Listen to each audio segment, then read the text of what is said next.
ఈరోజు జనసేన పార్టీ అధ్యక్షుల వారు ఏదైతే కమిటీ ఇచ్చారో ఆ కమిటీకి నేను నాకేం జరిగిందో పూర్తి వివరణ ఇవ్వడం జరిగింది. అదేవిధంగా పార్టీ అధ్యక్షులు గౌరవ శ్రీ పవన్ కళ్యాణ్ గారు ఏదైతే రాష్ట్ర ఉప ముఖ్యమంత్రిగా ఉన్నారో ఆయన నిర్ణయం తీసుకుంటారు. ఆయన నిర్ణయం తీసుకున్న తర్వాత నేను మళ్ళీ మరొక మారి ప్రెస్ మీట్ పెట్టి ఇంకా పూర్తిగా ఇస్తా అని చెప్పి మీడియా మిత్రులందరికీ తెలియజేస్తాను. మరొకసారి మీ మీద ఒక కేసు నమోదని తెలుస్తుంది. ఇప్పుడు ఏదో కేసు నమోదు ఇప్పుడు కావచ్చు, ముందు కావచ్చు, ఇప్పుడు కావచ్చు, ఇంకా ముందు కావచ్చు, లేకపోతే ఇంకా రాబోయే గంటలు కావచ్చు, రోజులు కావచ్చు, ఎన్ని కేసులైనా ఎదుర్కోవడానికి నేనున్నాను. నేను ఎదుర్కొంటా.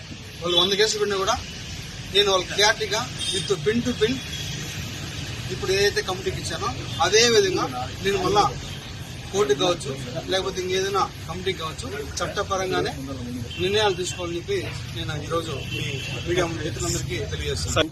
నాకు ఎవరైతే ఆ వ్యక్తికి జరిగిందో పూర్తిగా ఇది వ్యక్తిగత విషయం.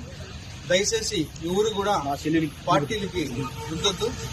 ముఖ్యంగా జనసేన పార్టీ అనే పేరు ఎత్తకుండా వ్యక్తిగత జరిగిన విషయం కాబట్టి వ్యక్తిగతంగానే నేను కమిటీకి సబ్మిట్ చేస్తాను. కమిటీ ఏదైతే మన పార్టీ చెప్తారో అదేవిధంగా పార్టీ కూడా నాకు చెప్తారో ఆ చెప్పిన తర్వాతే నేను ముందుకెళ్తాను.